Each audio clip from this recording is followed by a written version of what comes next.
Oh, snap! You know what time it is.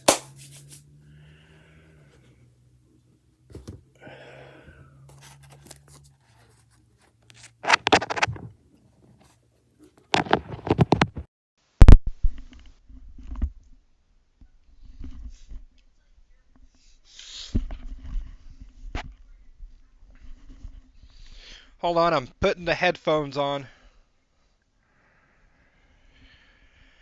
Okay, I think y'all saw the cover long enough. Today, oh, I've been waiting for it. I've been waiting for it. I've actually been reading this one slower. I've been reading it slower than normal because I'm trying to savor it. But then I also want to talk about it, right? So then what do? You just get it done. You just get through it. Yep, this today is obviously Means of Ascent. The Years of Lyndon Johnson by the magisterial Robert A. Caro. He's actually that great. First, obviously, why I got this one. This one is a series. It's part of, what is it? What do I got? Book one, right? Book two, and then books three and four. Big, healthy books. I was into biographies. And I was looking around on Audible because I had a credit. And I'm like, I want a long bad boy. I want something just monumentally long. And one of the longest I found was a book on Robert Moses by our same author here. It's like 50 something hours or something. I'm like, what is this? So I click on his name to see what else he's done.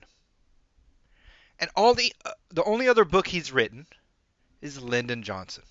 And I'm like, you've spent all your career on two people? I bet you went in depth. So I got the Robert A. Caro one, and it's tremendous. I'll cover it later. I'm not covering Audibles, audiobooks right now because I need time. I haven't read them enough to know how they're gonna sit, if that makes sense. But then I noticed he had these. I was gonna get these on Audible, but ye old master of the Senate here, whew, they broke it into like three books. I'm like, I'm not spending 3 credits on one book when I could just get one book. So I ordered these. I believe I ordered these three off of eBay for like $4 each or something else. It's a ridiculous little price. I don't think people know about how good this book is. Right? Not enough people on the interwebs talking about it, as they say. But you're gonna know now. So it's book 2 out of 4. And the crazy thing is, it's 20 something years writing this book, and he's not done yet. He's got a fifth book to go. And I'm waiting for it. I'm going to get that bad boy full price, hardcover. I love these books. Let's get into this one, though, right? First off, I like this cover, right? I normally don't like these little cover sheets, but I like it. Oh, there's our boy. Hold on. There's a young Robert A. Caro. Now, the book itself, look how clean that crap is. It's just solidly built. Got the gold in there. It's just clean, people. And it feels like a fabric. Only thing I don't like on this one is your rough edges here. I don't know why they do this. I hates it. I'm thinking I need to put it like on one of those little cutter things. Snip them clean, but I don't have one of those. So what can you do? But it's a very well, at least this one. What is this?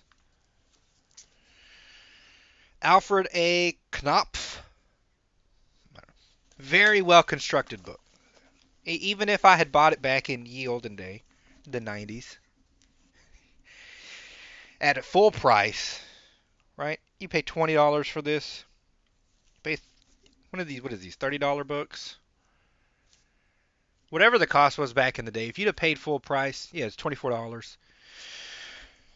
It'd have been 100% worth it on quality, right? So it's well built.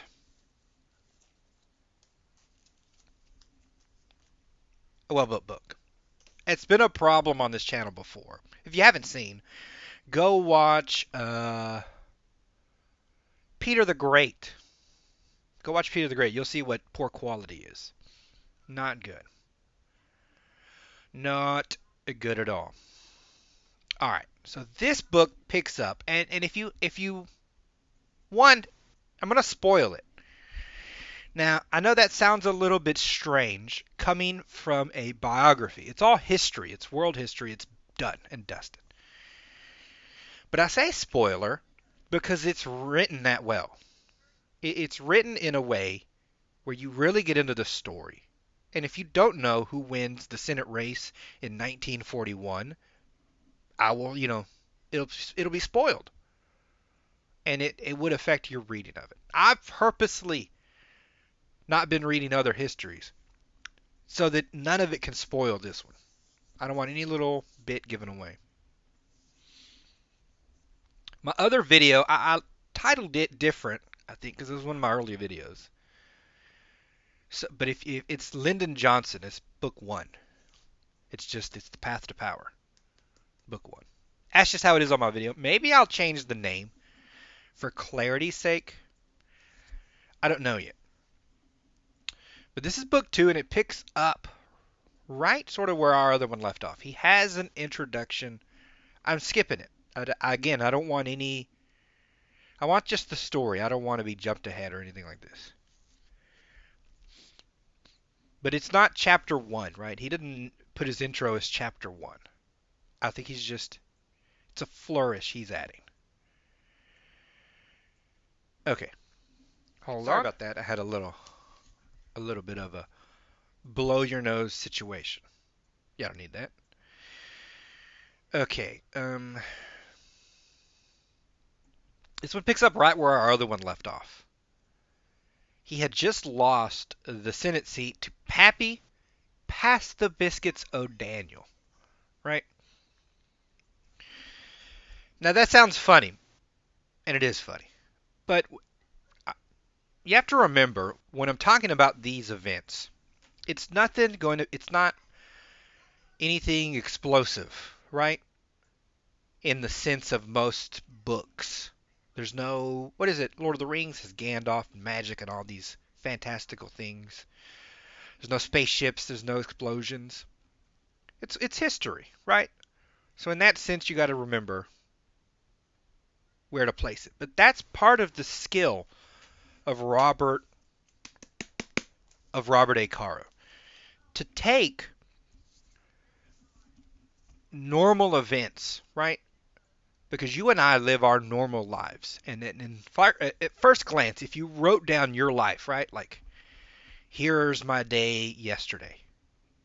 It might not be exciting, right? But when you lived it, it didn't particularly feel boring. At least most of the time, right? So to capture the essence of the day, that's what he does so well. So I'll be saying some things, and you'll be like, why is this important? But it matters to our character, our Lyndon Johnson.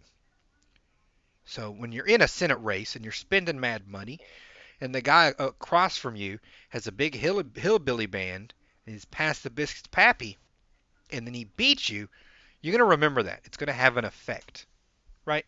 But he never, Robert A. Caro never forgets that. He stays right in the pocket and elaborates. It's very hard to do, to take things that are normally, let's say, boring, and give them the feel that the person would have. So he had just lost to Pass the Biscuits Pappy, but it was a special election, meaning the next one's coming right around the corner at its normally scheduled time, which isn't too far away for him. FDR has agreed to help him. The highly popular FDR has agreed to help him in that campaign, and all his money backers, Brown and Root, a bunch of oil people from Texas. They're all like, look, we're behind you. Pass the Biscuits Pappy was a bit of a silly goober in the Senate, so no one wants to keep him. So he has that lined up, and he's thinking about this next Senate race. But what's percolating over in Europe is one Hitler. We know what happens with Hitler. And that's again, Robert A. Carr doesn't get concerned with Hitler too much. Doesn't get concerned with the war too much. Why? Doesn't concern Lyndon Johnson. He constantly, while he was campaigning, said, I'll go to the war if we go to war. I'll fight with your boys. Right? Well, we went to war. War was declared. And Lyndon Johnson ain't trying to go to no war. He really wasn't. He delayed that crap as long as possible. But eventually, he's like, I said it. They're going to hold me to it. It could cost me votes. I got to go to this war.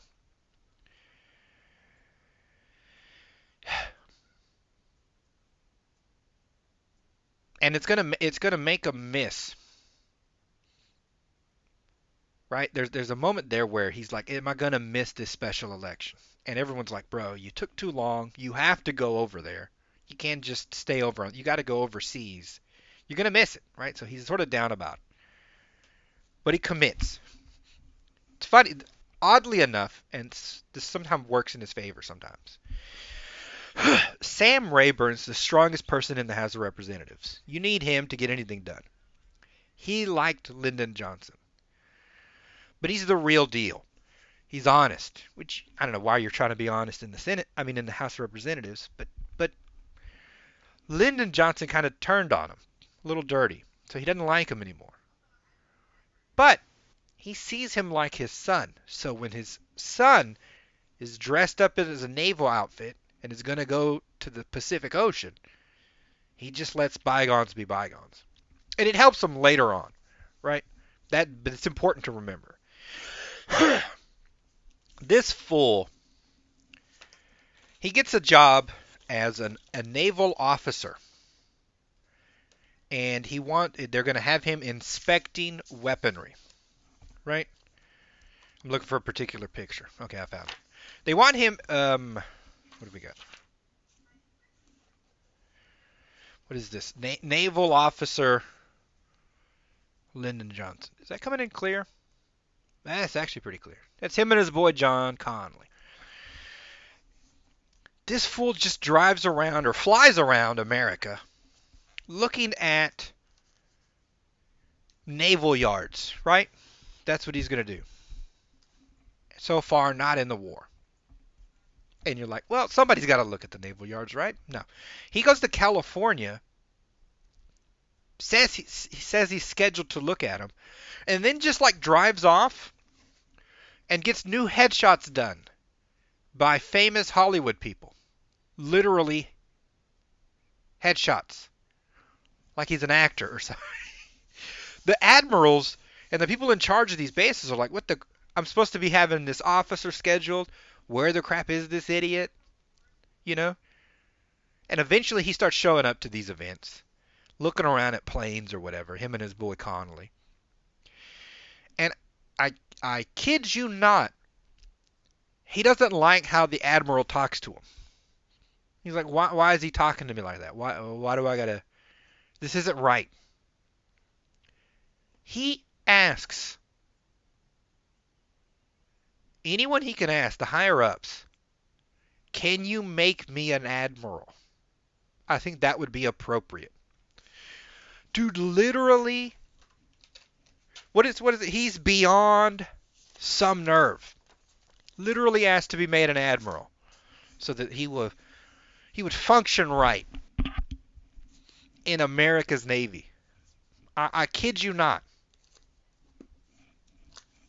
Man's wild, people. No, they didn't make him an admiral because he's not an admiral. He has no Navy experience. He don't know what he's doing.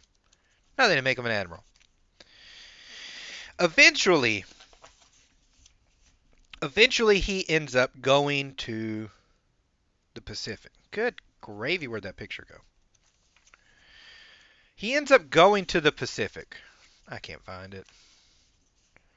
Hey, should you have marked these before you started this video, bro? Maybe. Maybe, right? He ends up going to the Pacific Ocean. Oh, there it is. I found it. On his inspection tour. Now, to his credit, and he does this multiple times in the book, this is the biggest chicken you've ever seen. In any fight, he'll fall on the ground. He'll kick you. He's a big, tall, he's 6 something. He's a big, tall chicken.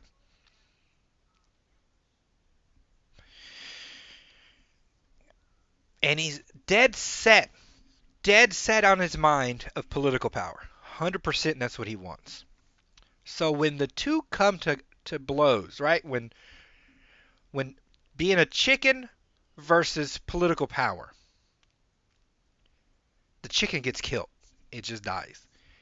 He needs to go on this tour. He's there. They're like, we're going to do a fly around this island. It's maybe kind of dangerous. He's like, I'll go. I'm here. I can't.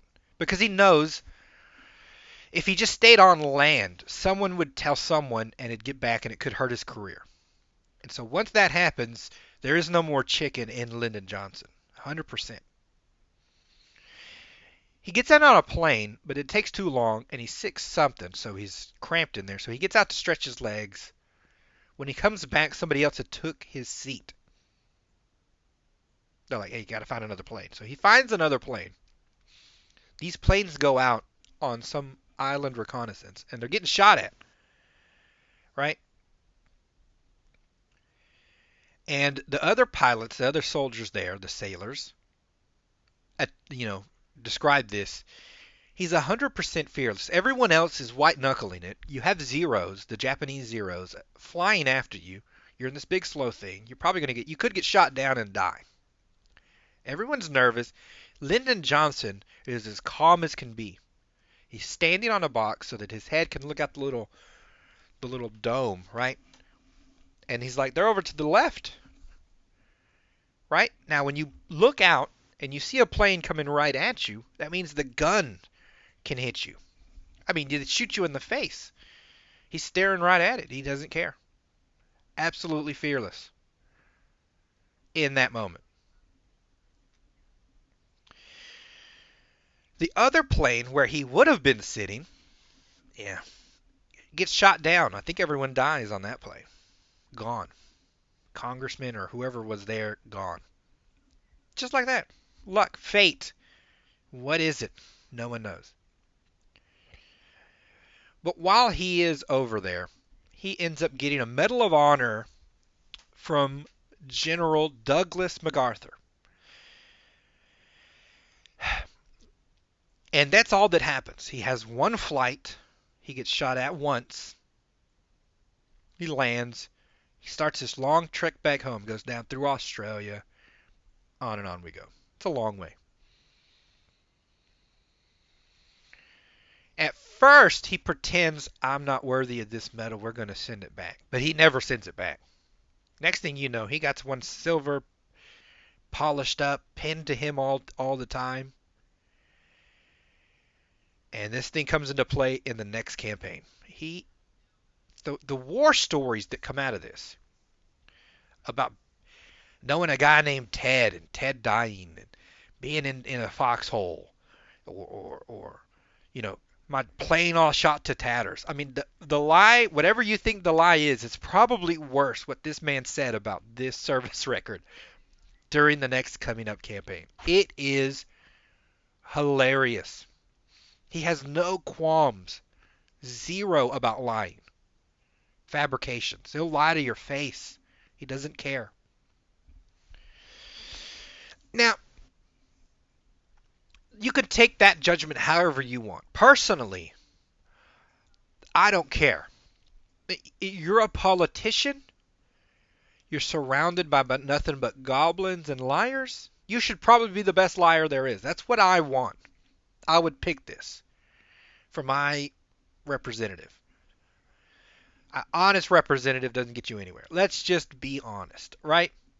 But however you feel about lying from your politicians, Robert A. Caro does not tinge any of his story with his personal biases, right?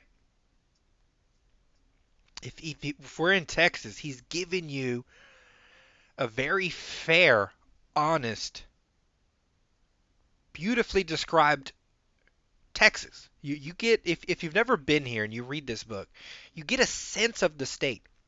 And in the same way, I think he's giving you a sense of the person.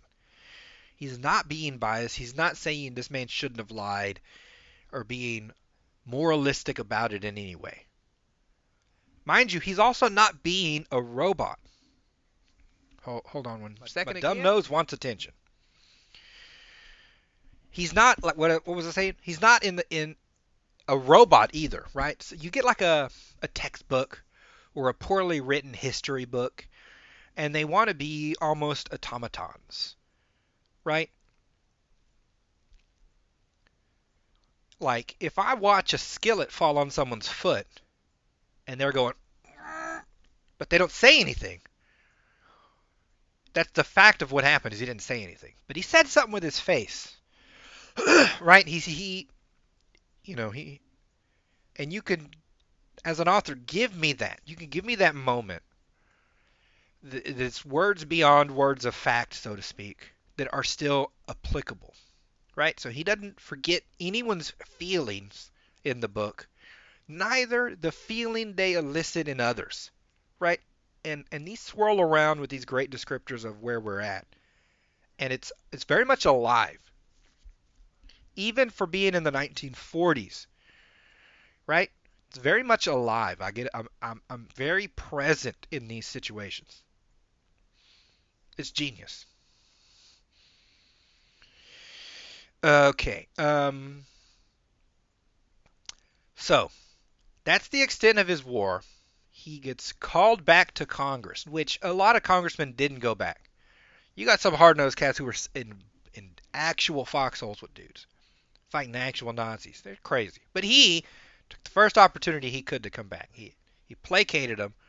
He's lying to every newspaper he can find. How are they going to confirm it? It's all the way in Guam or wherever the crap, other side, not Guam, South Pacific, wherever the crap he went. Maybe it was Guam. In any case, there's no way they're confirming it. So he's lying up a storm. 100%. But he's now back in the States. And again, like I was saying, we don't really go back to World War II in this book, in this whole book. And if you read books about this time frame, the 1940s, 41, whatever the years of the war, it's hard. And I can imagine it's very hard for an author to not talk about interesting stories. And World War II is full of interesting stories. To not sidetrack yourself one iota, to me, speaks to Robert A. Caro's skill. He just doesn't. The moment the war does not matter to Lyndon Johnson, the moment it's no longer in our book, it's just gone. Doesn't matter. End of discussion. So he goes back to the House of Representatives. He didn't want to be in the House of Representatives. He wants to be the president. Full power. Top spot. But these are the steps he has to take. And for the longest time, he's been complaining about money. He's been there a while, but he ain't got no money. Money. I mean, he's open. He'll beg for money. You owe him a couple thousand, he'll show up at your door. Sit on the curb. Waiting for his money. Begging for it. Right? So his rich friends, Wirtz, there's a man named Marsh who owns newspapers, this kind of thing. They get together and get him what would be like an oil lease kind of thing. stake in a company, it would be good money. He turns it down. He says that might hurt my political career. Doesn't take it. And so I'm like, what? Oh, I wonder what he's going to do for money. Caro then cuts to a story, a little side divergent story, and we all know what's going to happen. Up to KTBC. Now, back then in the 40s, there were more radios than TVs, right? We would do radio shows. That's where Orson Welles did his War of the Worlds and everyone freaked out. Radio was huge, right? In a lot of ways, it still is. A radio personality, your Crowders. I think they just offered Crowder like 50 million the other day, right? Rush Limbaugh back in the day got like 300 million. I don't know how much Howard Stern's getting. You can make money in radio, okay? Because it's a particular kind of medium. In any case, there's KTBC, and they're trying to make it. It's a small operation in Austin. They ain't got a lot of bandwidth. They're not on a good side of the dial. And they don't have good time slots. All that sort of stuff is regulated. You need certain clearances from the FCC to make your situation better and make it more money, right? The prime time slots, the clearances for more wattage, actual power, need to be cleared. And they just weren't cleared. Months and months and months and almost a year or two, whatever goes by. The people who are running this are losing money, right? Can't get any help. So they start not quietly, like loudly, anyone they can tell, talking about how this radio, we need to get out from under this radio. I just don't want it. One other guy agrees to buy it, but the sale isn't cleared either. So I have a buyer. I want to sell. Won't get cleared. FCC won't clear it. You need to meet with the FCC first. They won't meet with you. You're just in this doldrum, right? You're just in this hole you cannot get out of. Things start to maneuver, right? We don't have any actual phone calls or anything, but things start to maneuver. And maybe Lady Bird Johnson's interested in this particular station, right? And so through some maneuverings, they offload it, not for mega money. They get out from under it. So those guys are gone. And Lady Bird Johnson now officially owns KTBC. And wouldn't you know it, in what had been taking these guys 3 years to get done, she, with the help of another lawyer, because she's just not good at writing stuff. She's just little old Lady Bird Johnson. With his help, she gets done in 3 months what took them 3 years. She gets more wattage, right? She gets to be in a better spot on the dial. You want to be, I think the bigger the number, right? Something, wherever it was close to other ones, right? Like, so it's like, here's the local news, and you're like next to it rather than way over here.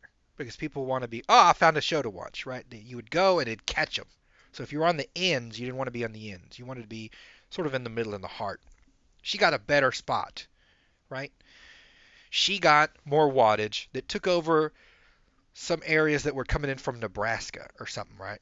So it's from a little, maybe would just be a local Austin thing, to just a big, solid one. She got better time slots all of a sudden.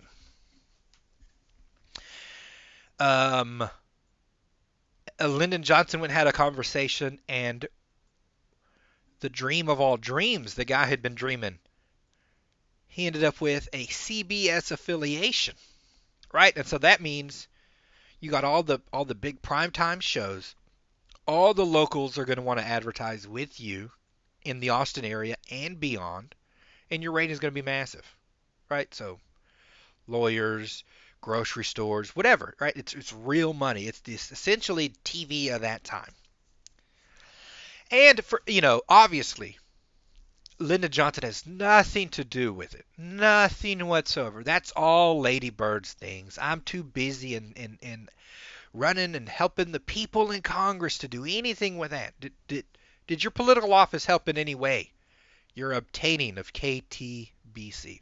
Oh, in no way. I mean, I knew she wanted to buy a radio station, but I never had any conversations with anyone. And our boy went and asked because he's diligent, but they wouldn't give Robert A. Caro the financials, right? So we don't know how much this thing's making. But back in the day, it'd be like owning a TV station. Now, they make money. And this one eventually levels up. Like as the years go on, it breaks into TV as well. So who knows how much Lyndon Johnson's made off of this radio station. But he made mad cheddar, right? And he's in here. Those employees learn what everyone else learns. He treats his people horribly, almost on purpose, right? I think, now some of this I think, it's not Robert A. Caro, but I think it's sort of like a psychological test, kind of. He's constantly nervous about his politics, right? So he might say something weird that could turn into something worse that could affect him later on. So he doesn't need people around him that aren't 100% loyal. Also, he's sort of mad power hungry, so they serve two purposes. He would like people beneath him and people who aren't going to run their mouths. And so by treating them bad, people would leave, right? You normal people wouldn't take it. But there are certain types, right? If you watch a lot of criminal justice shows, you know. There's sort of the psychopaths. I'm not saying Lyndon Johnson's a psychopath. But the psychopaths, these criminal types, almost profile their victims, right? They know who to go to. Who can they can bend to their will, right? And he does sort of the same thing. It's very crazy. And I think he does the same. Now, it's not in the book. But I think Lady Bird in on it with him. I think she is a sharp, sharp knife. I think she's very smart. Right? And I think she wants power as much as he does. But she's aware there are sort of rules, right? You know what? I'll save it for a little later. I'm gonna come back to this point. In any case, he's now stuck in the House of Representatives, and it's all seniority, and these old farts are not dying, so he can't move up and get any more power, and he just mopes. Now, for 11 years, this man was in the House of Representatives, and he did jack squat. Now, he did a lot of stuff for his district. He'll answer a lot of letters. He'll help a lot of people. But he didn't write and present. All he did was write and present one bill in 11 years. That's it. He didn't get on the floor and fight for him. Nothing. He didn't care. He didn't want to be tied down like that. Right? So he didn't do anything. It's really wild. Nothing. So we're coming up to a new election, right? He's out of the war. We don't care. He talks to Truman, but he doesn't see anything in Truman, I think. The Truman camp seems to think Truman saw through LBJ, Lyndon B. Johnson. But I think Lyndon Johnson saw the limits of Truman's usefulness. So he just didn't bother. He didn't bother trying to sweet tooth him really like he did other people. He didn't. He just left it, and he went and got this radio station. Got his money right. But none of the rest of the war affects him whatsoever, so we don't mention it. And we cut right to the next Senate election. Pappy O'Daniels, I think, doesn't want to run again. He doesn't want to be in the Senate. Doesn't know what he's going to do. Story doesn't bother tell me. Doesn't care. Nobody cares. Nobody liked Pappy. So Lyndon Johnson's like, I will run for that Senate seat, and this time I'm going to get it. It's going to be a full. It's going to be a full Senate seat run, the full meal deal, full regular election. And then he gets a call that one Coke Stevenson is going to run. Now, Coke Stevenson is what they call, literally, literally call this man Mr. Texas. Okay? And this name is 100% well deserved. Here's a young Coke Stevenson. Look at that guy.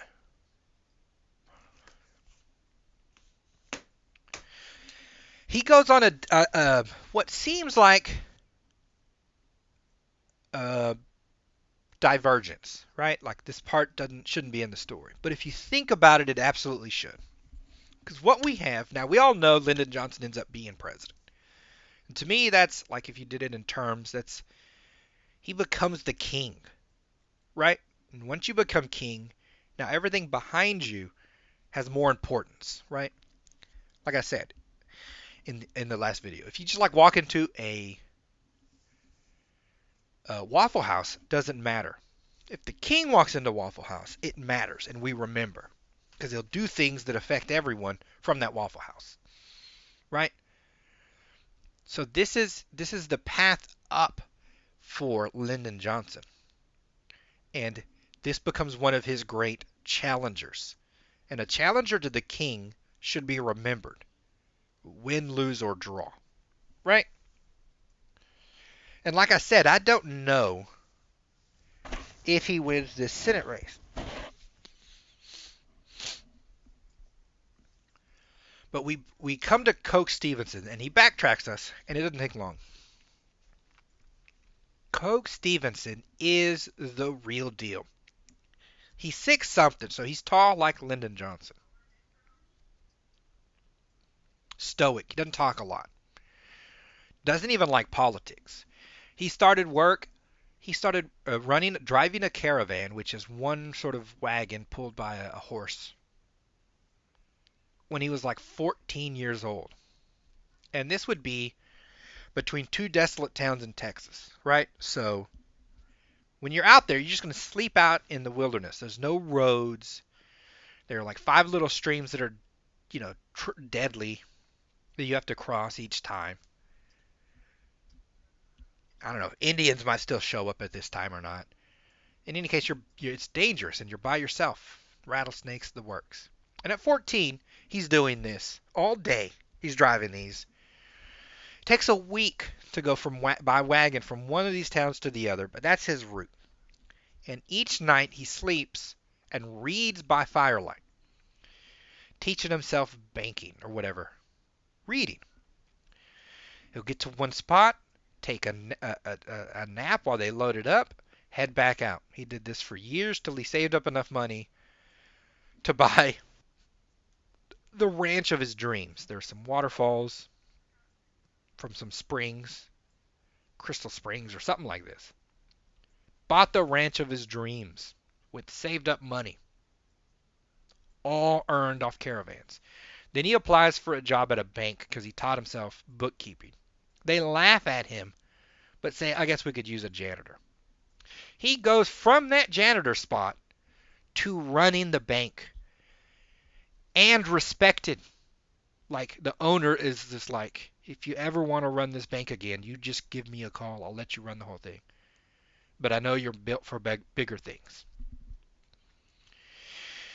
They need a road built, and they're squabbling. So, like the local mayor asked Coke Stevens, can you go over there and talk to those guys and get them to build this road? What does he do? He teaches himself by book road building, talks to the guys, and they say some of his roads still, with the slant or the curve or whatever he did, are still highly functional and impressive. But he worked the guys together. He got them to agree. And then he's out.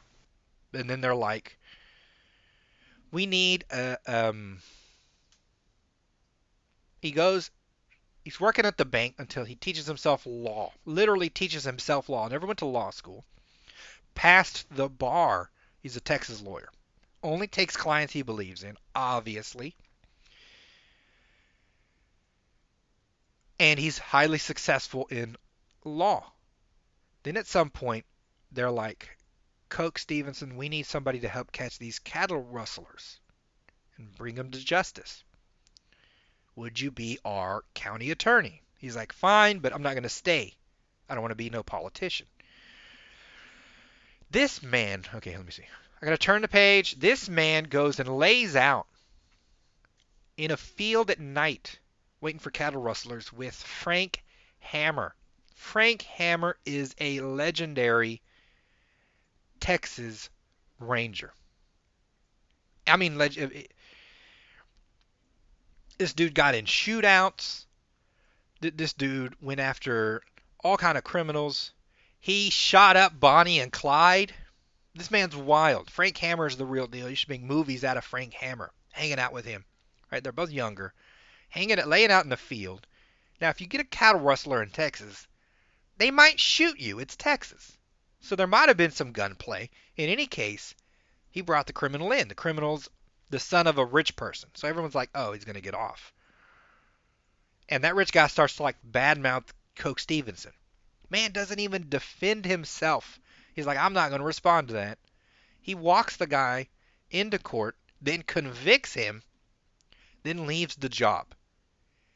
He's absolutely wild. Now, eventually, a state legislator seat becomes open, and a bunch of people, the locals, the well-to-do locals, business owners and the like, the bank owner who he knew from before, they roll up to him and they beg him to go be a legislator. They say, our area needs you. So he goes, and is reelected. Right?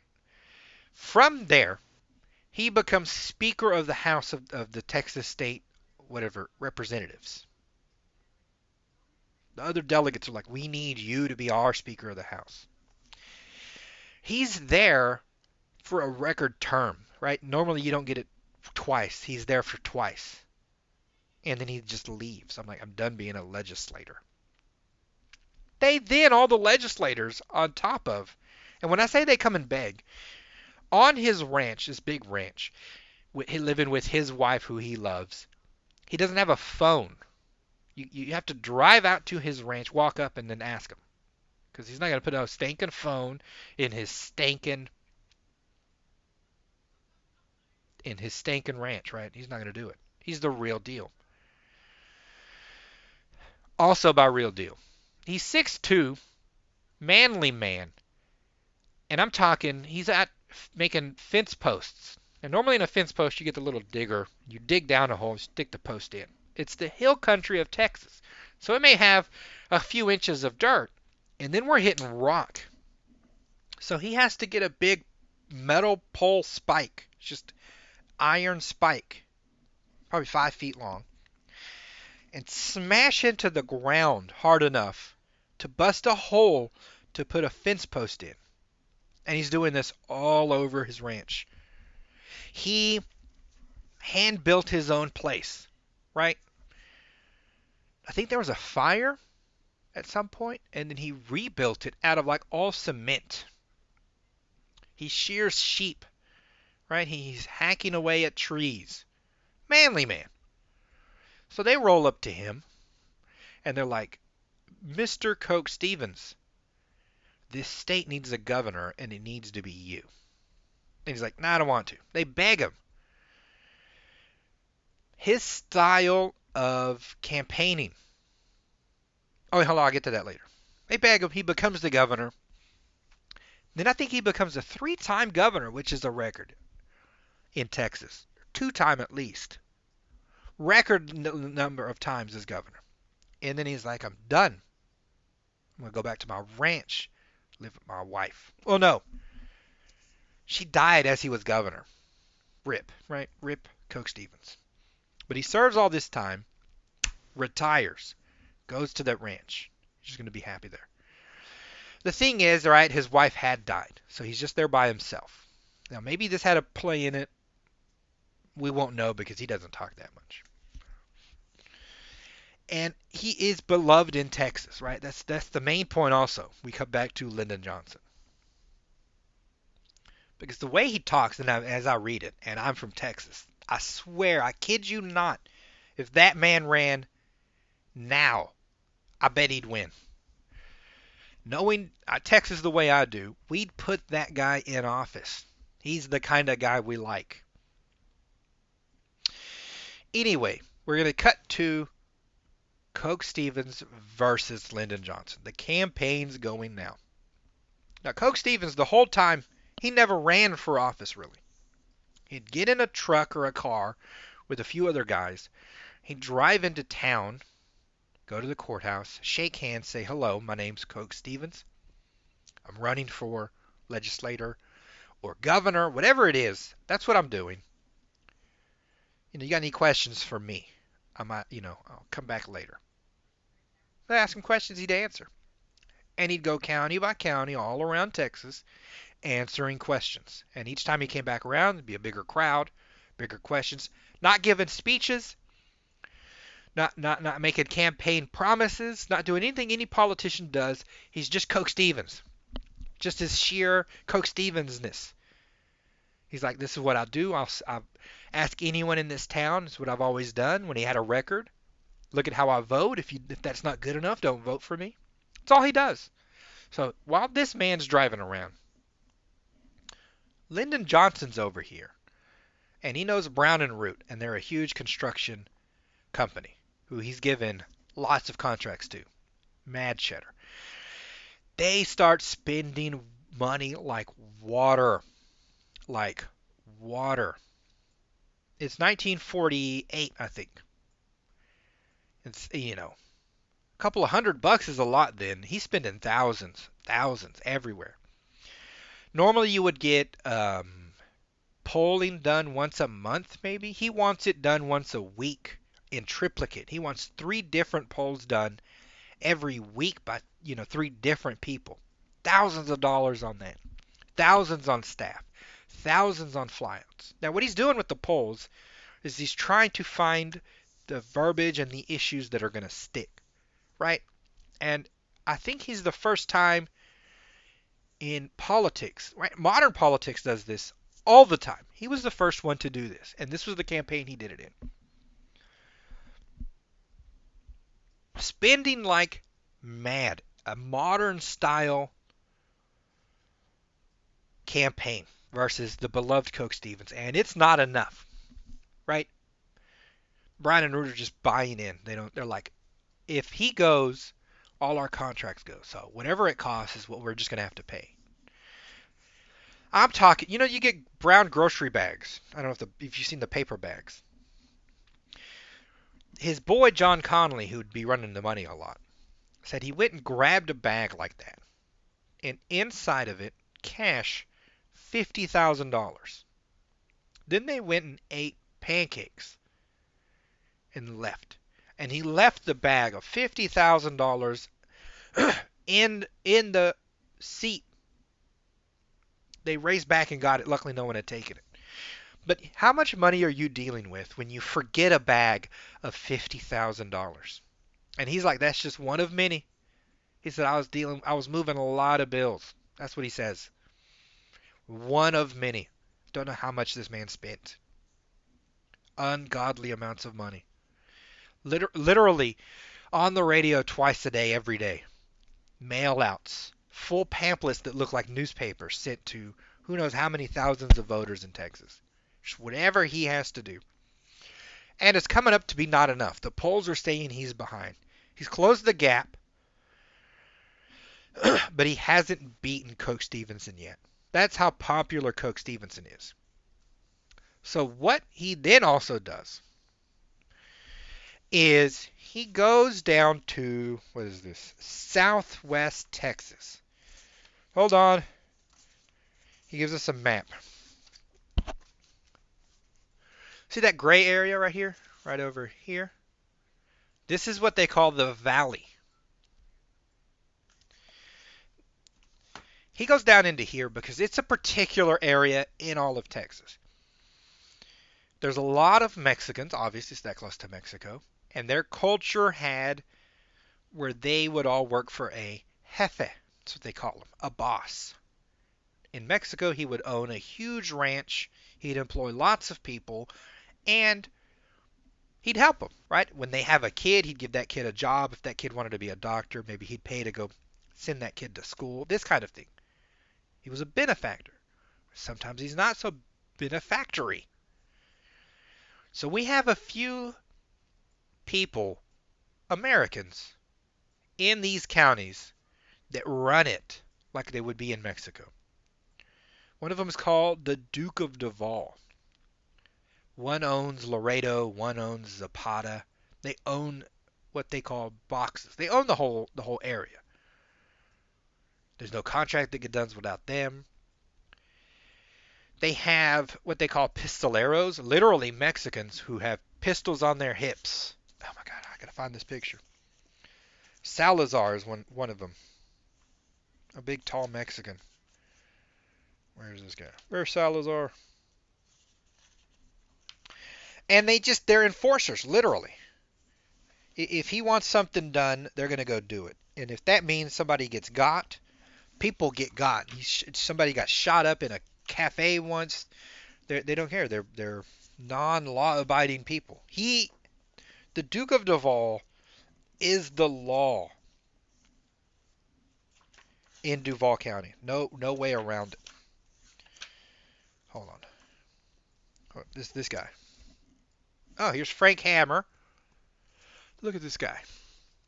Literally a pistol on his hip. Alvarez. This man would walk around town helping people. By helping, according to him, is they need money, he gives them money. Because the Duke, his boss, who he's proud of, gives him money to give to people. He a big deal. Literally. So when it comes to voting time, if you pay literal cash money, they'll give you the votes. And they're like, how many you need? They'll give you the number you need. And this man's over here enforcing it. Mexicans come in, he tells them how to vote. He gives them $5, they go on about their day. Then when he starts counting it, if that vote's not the same as what he wants, he just counts it different. Full on corruption. Now what Lyndon Johnson does, because election night comes and goes, and he's behind by 893 votes. Meaning, he would lose, but not by so much that he can't have a runoff. Now some of them are like, just do the runoff, you'll beat him. Others don't think so, right? With the other small people out, no one thinks in a runoff he's going to beat Coke Stevens. He thinks those people are going to go to Coke Stevens, not to Lyndon Johnson. So he starts making phone calls, and what he says and how much it costs, we won't ever know. But all of a sudden, the Duke of Duval has issues. Now, every county has issues in some numbers transcribed weird, some number this, some number that. And both campaigns are sort of trying to play these phones, right? You want to be the last one to give a number so that no one can make it up. So he gives some, they give some, and we level out till we get to Duval County. And out of the blue, Duval County comes back with revised numbers, literally days after the election. Revised, and all of a sudden, Lyndon Johnson has like 1,000 some odd votes, and Coke Stevenson has like 6. It's like 98 to 1 or 2% of the vote here. Just above and beyond blatant theft. It's hilarious. Oh, I forgot something. Key story I was going to say. Let's backtrack a little. Back to the campaign before we get to the boxes. He ended up with a helicopter, right? He needed something. He needed something, and he ended up getting a helicopter, which no one then had ever seen a helicopter. They were very new. He ended up getting a helicopter and flying around and giving speeches. Right? And it was drawing massive crowds. So even with this, flying into storms, he wasn't able to beat Coke Stevens. Just to show you how focused this man gets. The propeller blades on these early ones weren't great yet. Oh, look up here, Coke Stevens. Man level. With a pipe in his mouth. Back then, the blades weren't properly set. So every so often, you'd get dead air, and the thing could plummet out of the sky. So he's 25 feet off the ground, trying to get votes, talking through a loudspeaker. This thing drops out of the air, bounces on the ground, up over another car, recatches air, and starts flying. Pilot says he doesn't even blink. Only thing he says, he turns to him as he's getting out to give his speech. He says, "You didn't mean to land there, did you?" The guy's like, "No, I didn't." Then he went and gave his speech, never asked about it again. That's what they say. He was single-minded. Single-mindedness. I'm only thinking of the one goal. It's incredible. He's incredible. He would fly this helicopter around, and if anywhere in Texas he saw like a field and like 5 farmers or 2 rail workers, he'd land it, go shake their hand, say, "I'm running for governor." Right? It's pretty incredible. Constantly flying these things all over the state. In intense heat, he had to move to a smaller one. And in intense heat, because it's just a big bubble, the sun just burning on you. He just getting roasted, sweating like a dog, speech after speech. I mean, he put the work in, don't get me wrong, but it wasn't enough to beat Coke Stevens. That's how popular he was. So we cut back to these boxes, particularly one called Box 13.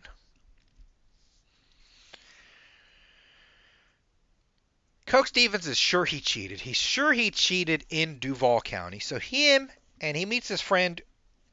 He meets his friend Frank Hammer, now retired, and he's like, "Hey Frank, come with me. We're gonna go check out these boxes in Duval County." Frank gets his gun, and they go down to Duval County. And like a scene in the movie, these fools are walking down the street. There are pistols. Let's see, here's box 13. That's the actual voter box. They literally walk down the street. He sends lawyers. They're trailed by men with guns, literal Mexicans, swarthy looking Mexicans, as they say. And the bank teller just won't give them the records. He's like, "Nah, you can't see it. It's in the vault." So they come back with Coke Stevens and Frank Hammer, demand to see it. He shows it to them. They cut to a certain number, right, where you can see the ink changes, where numbers have been changed, this sort of thing. And he grabs some names. He memorizes them real quick. He's trying to transcribe them, but the guy snatches the list. They look up these names, and these people are like, "I never voted. I wasn't even in the area." Got him. Caught him in the act. He presents this to this Texas State Representatives Convention, right? The Texas State Convention. Now, what comes into play in this convention is Truman needs Texas for his reelection. And so he's like, "We'll agree not to open the box if you'll agree to get your delegates to vote for me, to side with me in the election," which they agree to do. Backroom deals, right?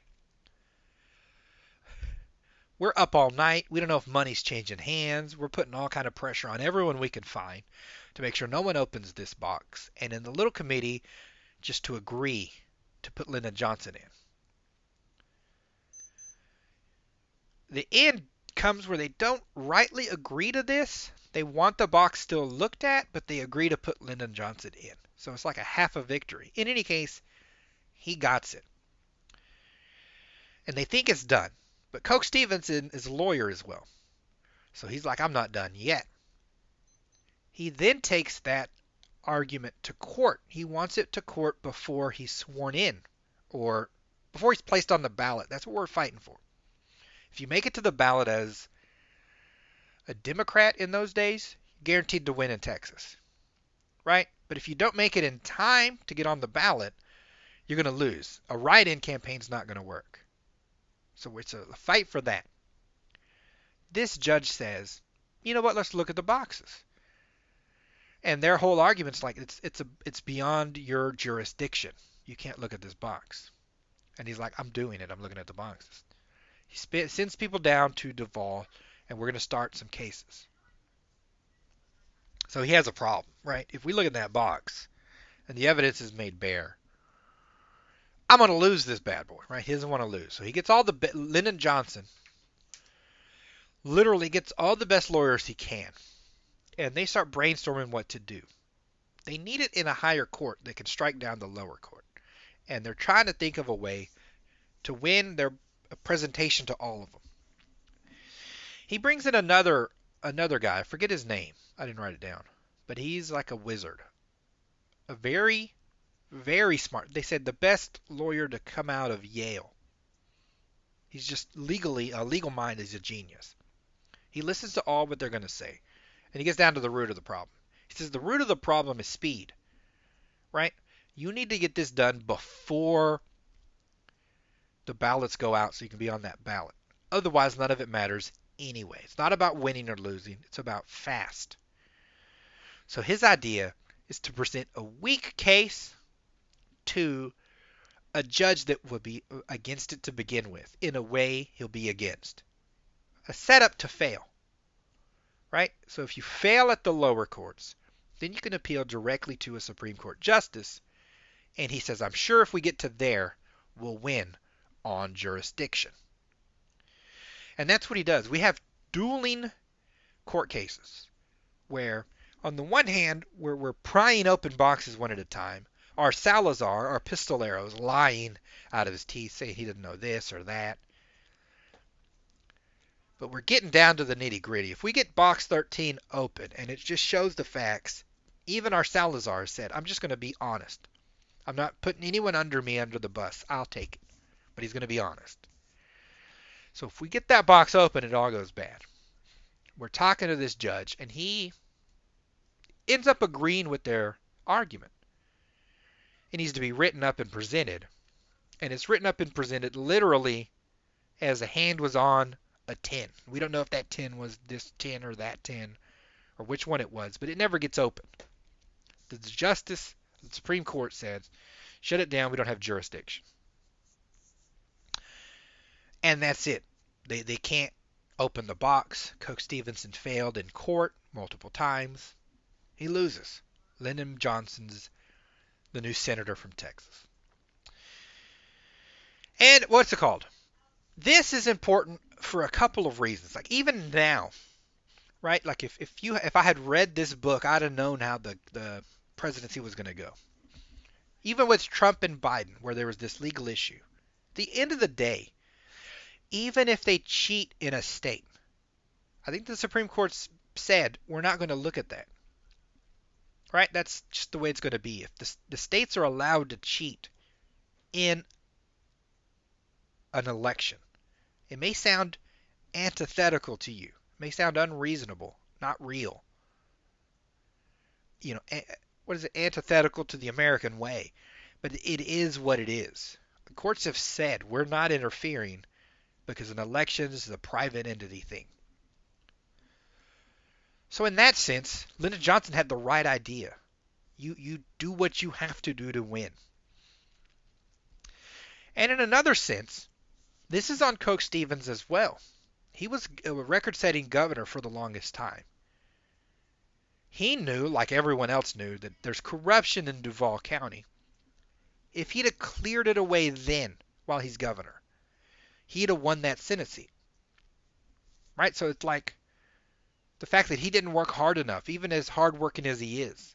He wasn't focused enough on the game, that Lyndon Johnson found this crack, exploited it, and won. Right? He won out.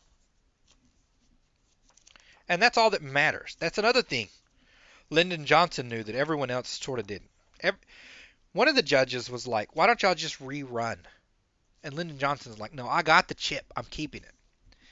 That's the other thing that's very important in politics. The seat itself, the brass ring is always important. You always get your hands on it first and then make them have to take it rather than give it up. As him being sworn into the Senate, you always make them fight to take it from you. Don't give anything away. The most interesting part of this book to me is how we end it. He follows Coke Stevens over a little bit, right? He'd lost the seat. He went back to his beautiful farm. And this pretty lady, pretty younger lady, around 30, decides to go back to her roots. And so she goes back to this middle of nowhere Texas. She meets big, strapping, handsome Coke Stevens, and they sort of end up falling in love because they both like to read. That was the thing. They end up falling in love, and they spend the next 20 years together, like just madly in love. He ends up with a daughter, and for her only, he puts a phone in his ranch. He'd never put a phone in. He puts a phone in for the daughter, right? And so you get this sense because you've been with Stevens for so long in this book. You've been with him, so to speak. You get a sense of him, and you would have a sense of an injustice because his seat was stolen from him, right? But when you end cap it with that love story, it's like he goes off. He just rides off into the sunset. It's a very pleasant way to leave Coke Stevens as a book, as an actual book that's still pertinent. Why is it pertinent? Because he then cuts to Lyndon B. Johnson. And the feel I got was like Coke, his reward is a happy life and a beautiful daughter. And the Senate's reward is this shark in their midst, right? That's what it feels like. It feels like someone snuck a shark into a fish tank. And we all know what's going to happen after that, right? That's the sense that I get. And to juxtapose them with each other gives you this nice rounded feeling at the end of this book. It's very, very smart. Genius book. Now, my rating. This one's a tricky one, right?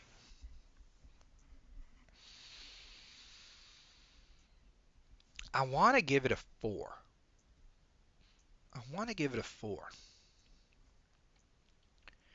I think for readers, for us, connoisseurs, this is a tremendous series to sink your teeth into. It's applicable. Oh, that's why it's applicable, right? And I was going to mention about Lady Bird Johnson.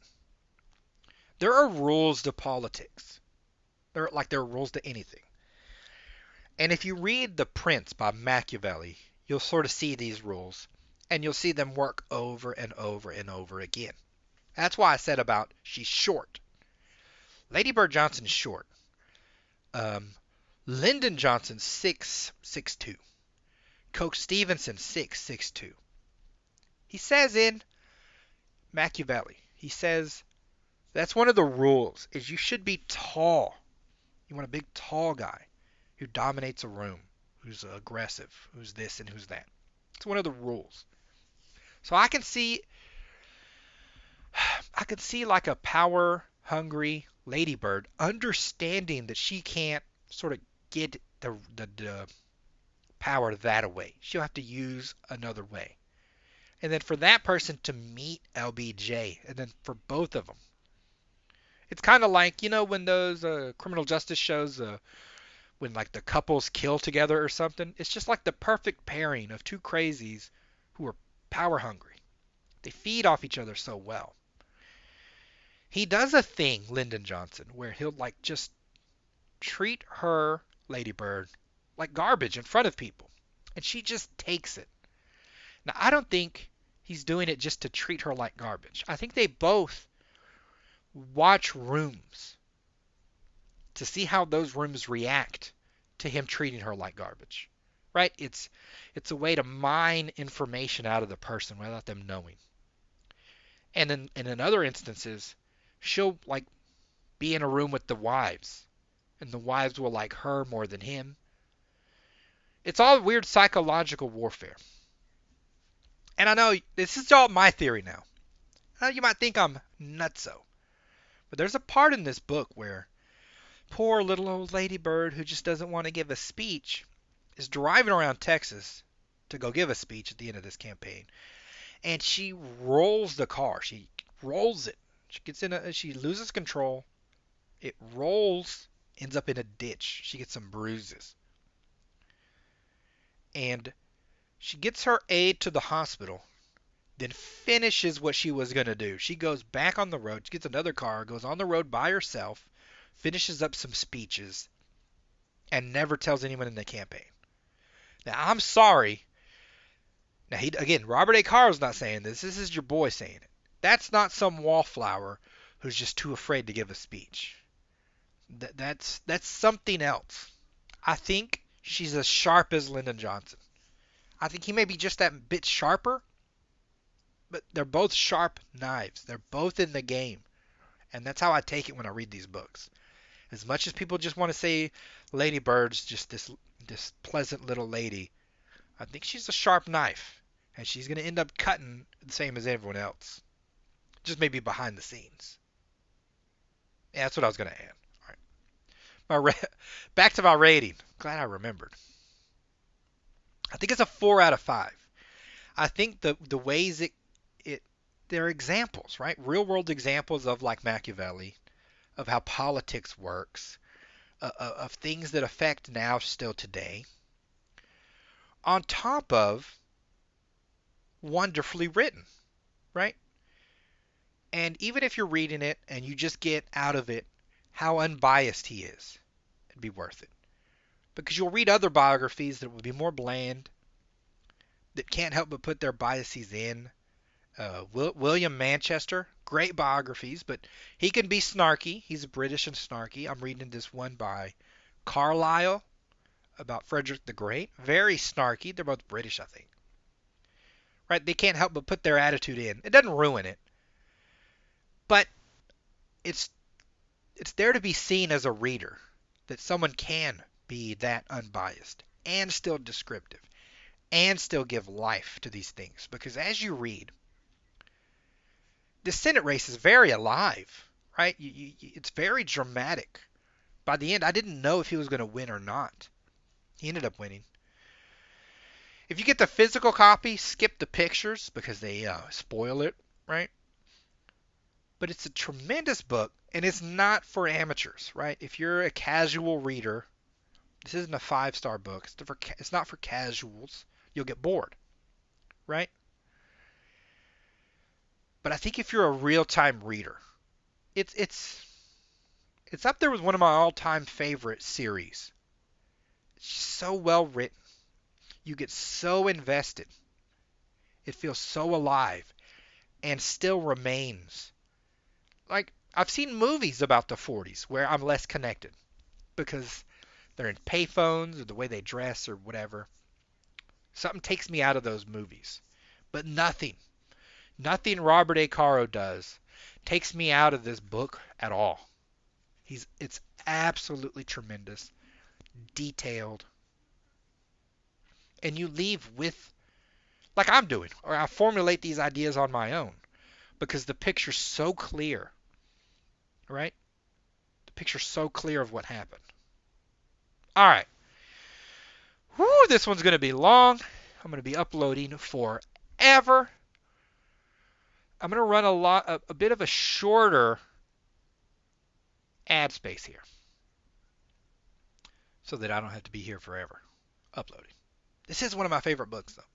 Series. I'm like, on my desk, my most beloved desk. I love my desk, just by the way. I have Lord of the Rings in multiple different forms because I'm crazy. I have one William Morris book who inspired Lord of the Rings. I have this big fat Nausicaa of the Valley of the Wind, the comic, not the movie. I'll present it at some point later. It's beautiful. And Lyndon Johnson. That's all that's on my desk. It has worked its way up to the sacred spots. That's how good it is. It's beyond belief. The man is so focused. He's my favorite president. He's an absolute killer in an area that demands horrible, horrible killers. Wonderful books. Go get them. And go get them before people realize they're good and buy up all the old stock. Okay? 100% go get them. All right, people. I will see you next week. I'm going to go read more Lyndon Johnson.